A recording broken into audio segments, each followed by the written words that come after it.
So I'm with Josh Weffin from SAIC. Thanks so much for being with us. My pleasure. Appreciate it. Energy security is a big issue right now with the evolution of the smart grid. You guys have some skills and technology and experience in this industry. I want to get your thoughts on, what types of security issues are out there. Maybe like the top 2 or 3, and then how are you guys solving those issues with solutions that you're offering your customers? Sure. So, my personal view is that there's a new risk profile coming from the digitization of assets, right? A lot of field technologies didn't used to have a digital profile. To create an impact, you needed proximity, you needed a physical access to those devices. Now with a digital profile, there's all new ways to attack them and interested parties to do so. So I would say the number one issue is really understanding the investment and the change in the capabilities and the change in the risk profile that comes with them. Our view is that security has to be first, that top-down view of understanding your local risk, your local scope, your local appetite for change, and understanding the consequence of failure ultimately. Is that the same for all the clients that you work with, or is it really a case-by-case basis? It's the absolute opposite of the same for everybody, right? The technologies may be the same, but the role that they play in an organization, the rate at which they're deployed, and ultimately the level of appetite for risk or the acceptance of risk is absolutely different. It's a very intimate experience for each organization. So when we talk about standards and applying standards, the best we can do is guidelines to help people think about how do they manage their organizational risk. It's very different for every single organization. And so what types of processes do you have in-house that help the customer identify what those opportunities or issues are, and then ultimately, how to solve them? So as SAIC Energy, Environment, and Infrastructure, we're not just cybersecurity people. We're power systems engineers. We're business consultants.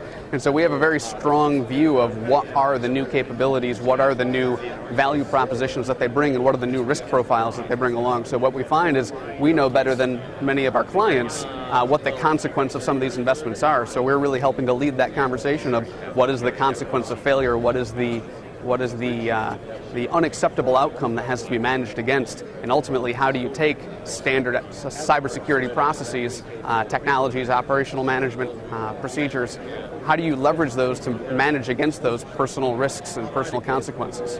Are there certain solutions that are typically fairly common?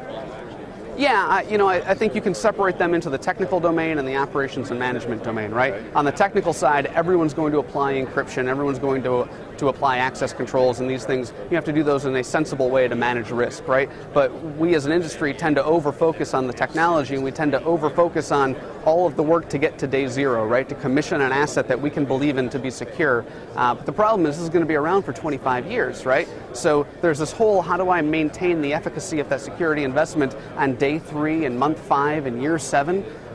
There's a lot of people, processes, and tools that traditionally this industry hasn't had a lot of maturity in. And that's nobody's fault, but those are the kinds of challenges we need to manage. So everyone here at this conference is offering some kind of technical solution, and that's all great, but information security 20 years ago is an awful lot different than it is today, and 20 years from now, it's going to be very different. So we can invest in great technologies, but it's our ability to view the problem, to identify challenges going forward, and to identify those issues and manage those issues on an ongoing basis. That's where lasting security will come from. You saw that in the DOE FOA grants. Everyone has to build security into their program, and not just for the project, but through the entire life cycle.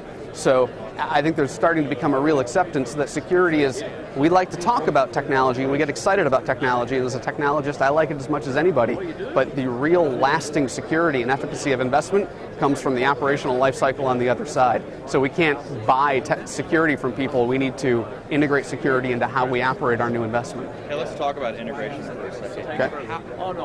What types of time frames does it take to get these types of solutions integrated into the system's infrastructure? Well, investing in security and integrating security isn't one thing, right? And what we know about the world of cybersecurity is the business case to do everything everywhere doesn't exist, right? If I secure everything everywhere, I will no longer have a business case for any kind of action. And we want to bring some progress, so we need to find the most important problems, the largest risk, and we want to address that risk, right? So how long does it take to integrate security is, I'm trying to think of a good analogy. That's a big, complicated question that incorporates all manner of things. So we should simplify the conversation to what are our risks and what does it take to integrate solutions to those risks. For example, identity and access management, or a better example is we're putting all of these field assets, these digital control field assets beyond the substation where we don't have a good presumption of physical security.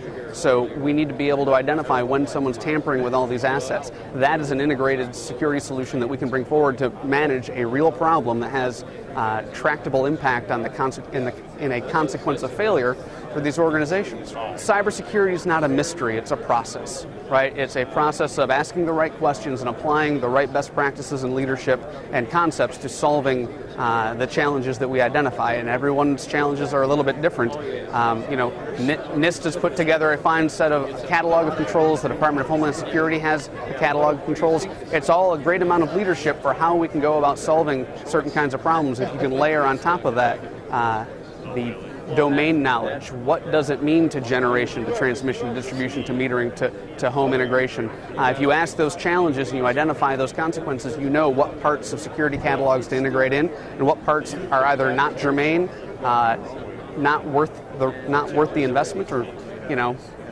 not a priority in a world where we have to pick and choose what we can and can't do. I'm curious to know, why is this industry so interesting for you personally, and why are you doing what you're doing? I have a family, right? I have a family, I have nieces and nephews.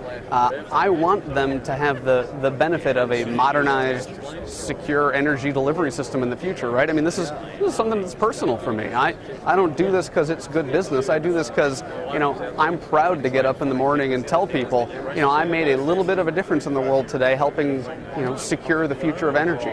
I think everyone around here, if you look around, everyone believes that. Everyone believes that this is something worth doing in a societal concept, not just a corporate context.